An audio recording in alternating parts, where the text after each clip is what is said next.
Today's daf, Be'ezus Hashem, is Masechta Zevachim Daf Lamed Gimel, and we're going to be starting from the second line from the top, Lema Messiah Le.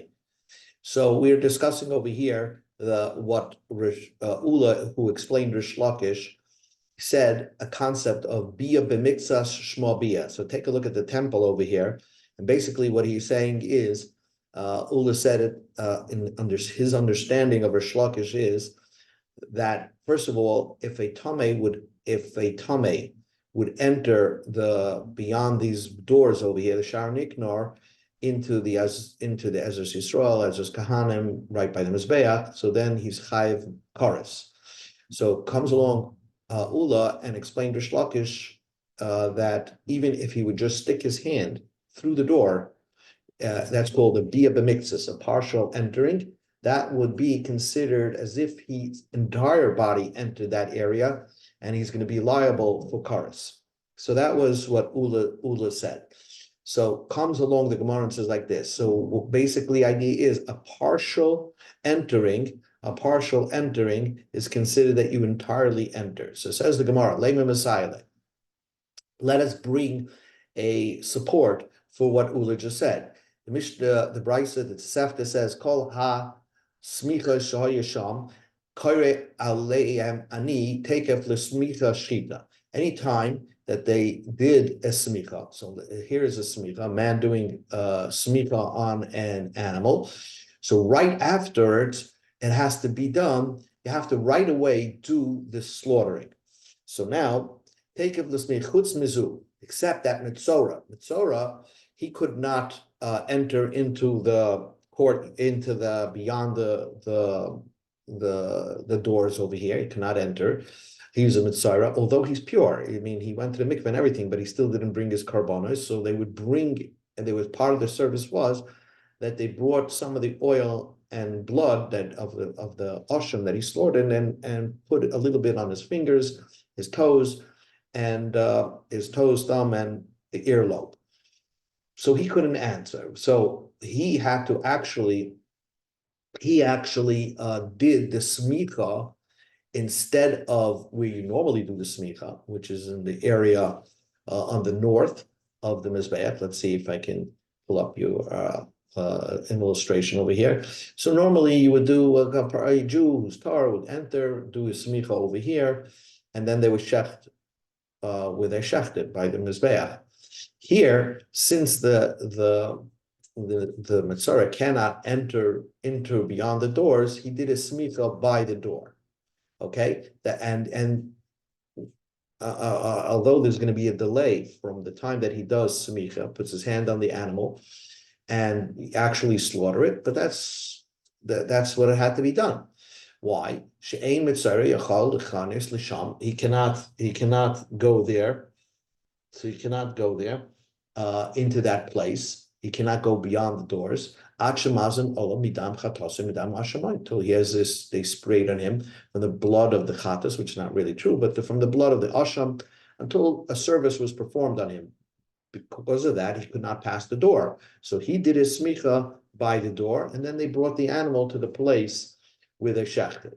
Now, so the Gemara says, "V'i amrit." If you want to say bia b'mitzvahs lo shma bia, if you want to say that a partial entering is not considered like you entered yourself, so the Gemara is saying let put his hands through the door and then do the smicha and shecht right there, because if you can see as in the picture, if we hold like Rebbe, who says that you can shecht anywhere in this area over here, here's the Shar Niknor. So you bring the animal to, let's put a little thing over here. You bring the animal to right at this point. Let him do the smicha right over there. Do the smicha right there. Stick his hand in and then shecht right there. And so you have takef l'smicha shnita, right? When you don't have to shecht over here. So you don't have to shecht over here. According to Rebbe, you can shecht right there. So you have takef l'smicha shnita. It must be that if he would bring his hands into this area, it's as if his entire body came into that area, and therefore he'd be doing an avera. That's why he has to do smicha, by the door, not sticking his hands in. So that's a support to what Ula said. A partial entering is considered as if you entered. So the Gemara says like this: Amar Rav Yosef says not necessarily true. Hamani, this brisa goes Rav Yosef bar Yehuda here. Dama mirchak tzafay. Rav Yosef bar Yehuda said that you really can't slaughter only in this area, which is in the back wall of the mizbeach to the other side of the wall, to the northern wall of the mizbeach. But that's the only area. So even if you did the smicha over here, you still don't have to schlep the animal to that area. And that's what the brisa didn't like, that area. So it's not such a support.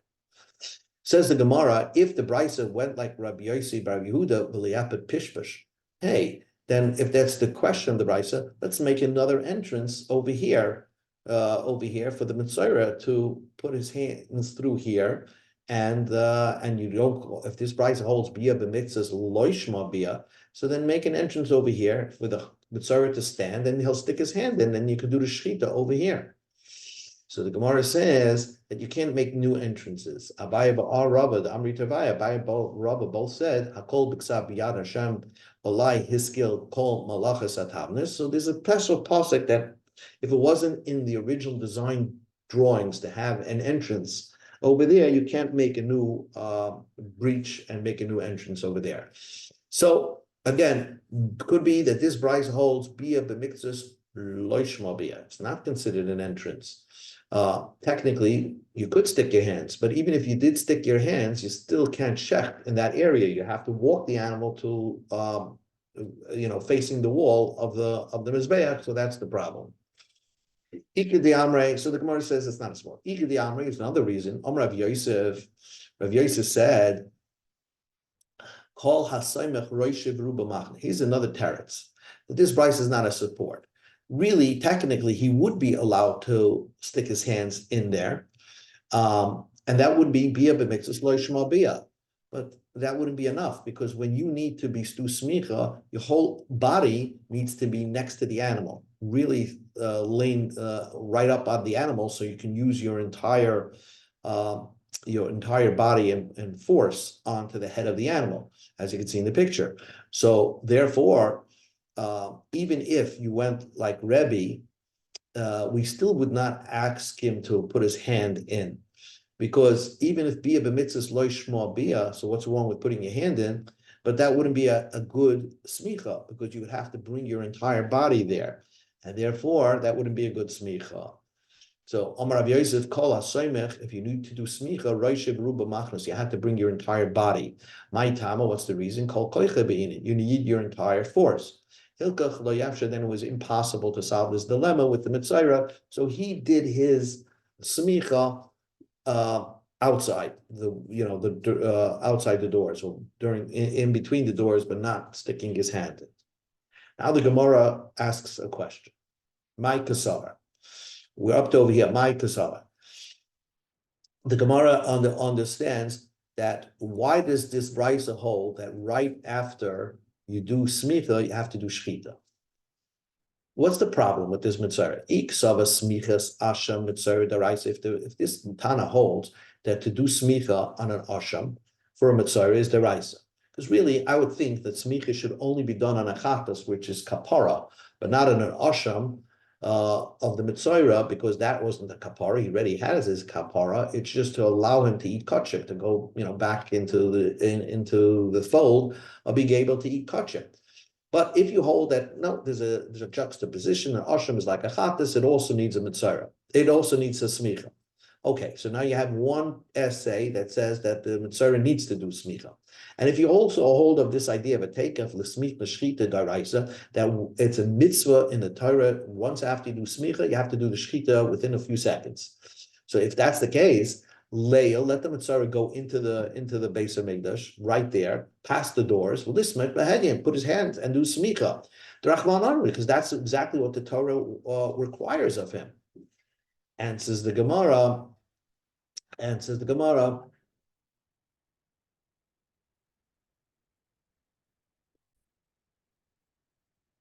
So the Gemara gives two answers to this question. If we allow the mitzvah to go beyond the two doors, we are afraid that he's going to start walking around further towards the sanctuary. We allow him to, past this area over here, he may just go further and more than necessary, and then he'll get an avera.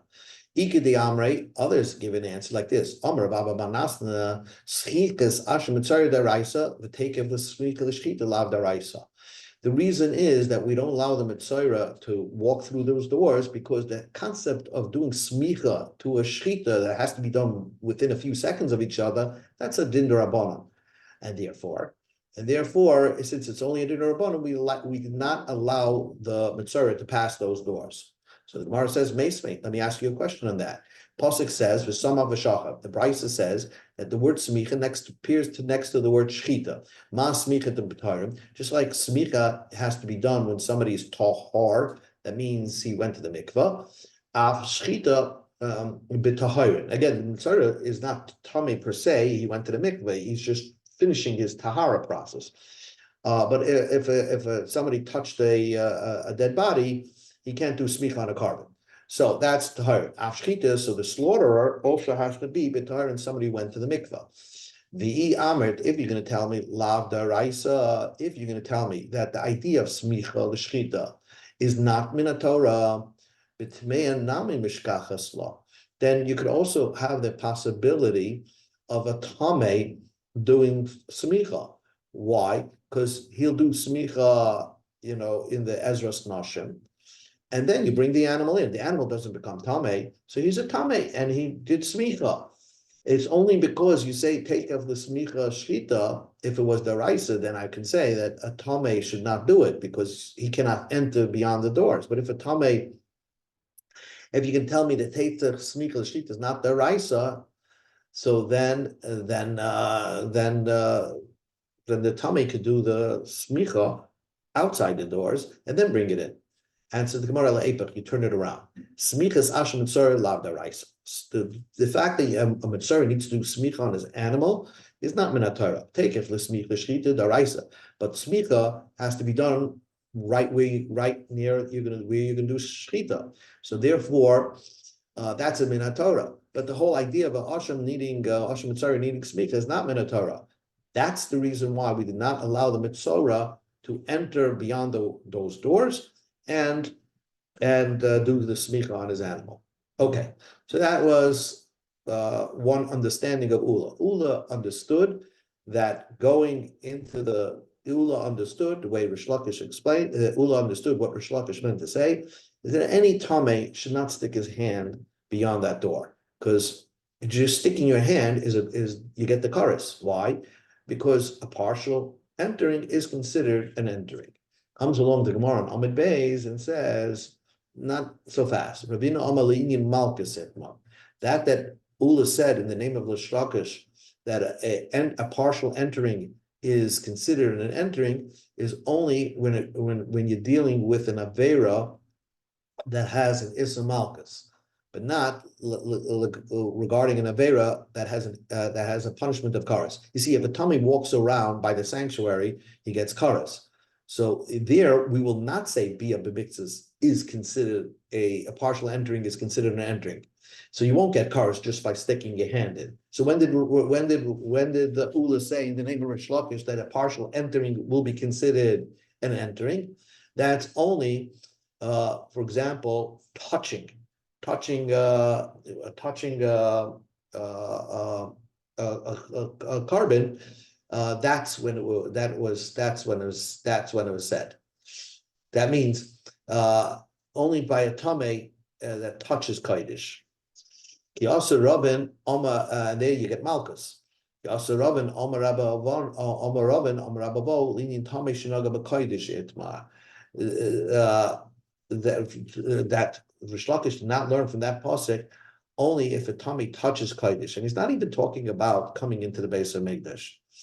The itmar we learned tamei shenaga b'kodesh, a tamei that touched kodesh, a tamei that touched a piece of kachim.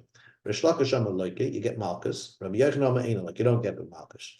Rish Lakish Amar Loike, you get malchus because the Torah says b'chol kodesh lo yisiga. Somebody who's tamei should not touch any kodesh. Rabbi Yochanan Amar Eina, like you don't get malchus the pasuk says b'chol kodesh lo siga, hahu betruma ksiv. That's talking about truma. On truma, he's not allowed to touch, but a tummy would not get malchus if he touches kachim. You would say, oh, if he gets malchus for touching truma, so certainly shouldn't he get malchus for touching kachim? Kal v'choymes, you don't do that. You don't give a punishment from the kal v'choymes. That's the gzeres hakasef, going to Rish Lakish. So we see from here that Rish Lakish says that the pasuk is teaching you that a partial touching, because when you're touching, it's you're not doing your whole body, you're just touching with your finger. So that's what it's talking about. Partial touching is as if your entire body touched it, and therefore you get malchus. Says the Gemara, side question. Rish Lakish, hi krola, who does it? Does it really come for this? We need it for another teaching. I need it for a teaching that how do I know that a tummy cannot eat kachim? In other words, let's say somebody sticks the kachim into his mouth. He didn't touch it. How do I know that you're not allowed to do that? He gets an avera for that, and he gets a malchus for that. Ditma. How do I know if somebody eats kachim? You eat kachim when you're tamei, I think you get kares. Sorry, you get kares. It's even worse. But where did the Torah warn you not to do that? It says b'chol kodesh leisiga, don't touch it, and that means don't touch it. We're going to interpret leisiga means don't eat it, and the Torah is teaching you a warning: a tamei should not eat kachim. Rabbi Yochanan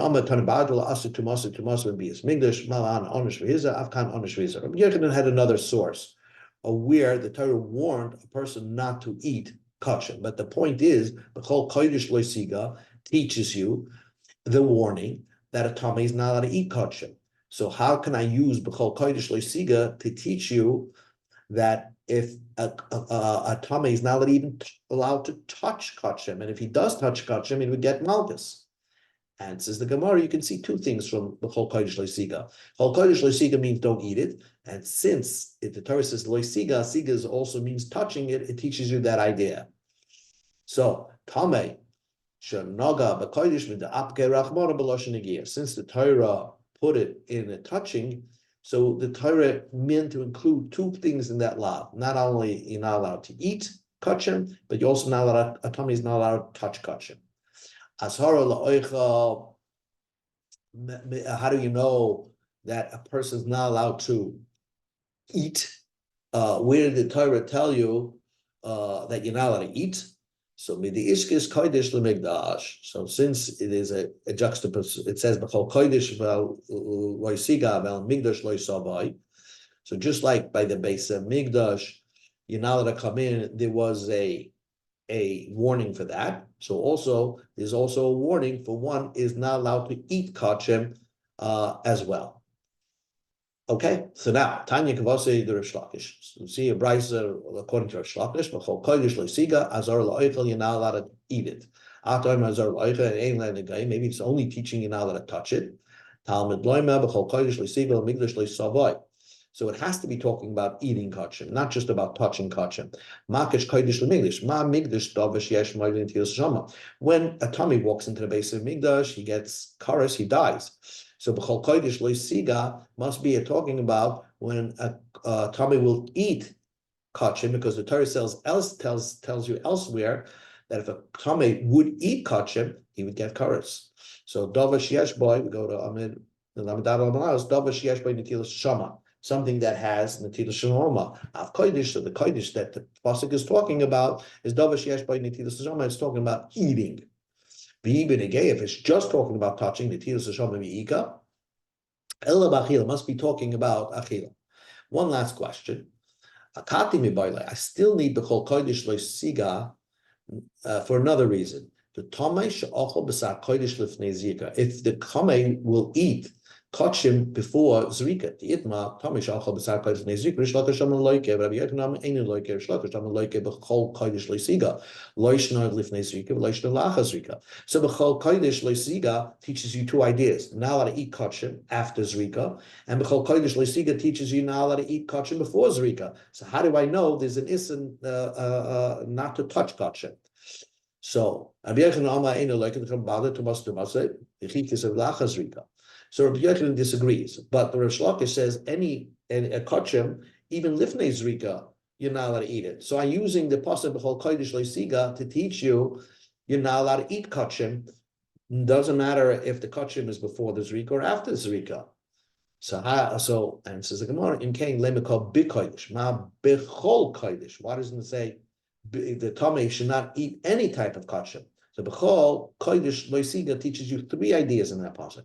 One, you can't a Tomei cannot eat kachim before there's zrika. He cannot eat kachim after zrika, and if he does that, we know from elsewhere that he gets kares, and also he cannot even touch kachim, and if he does touch kachim, according to Shlakish, you're going to get malchus. So how does this all come into over here about bia b'miktzas?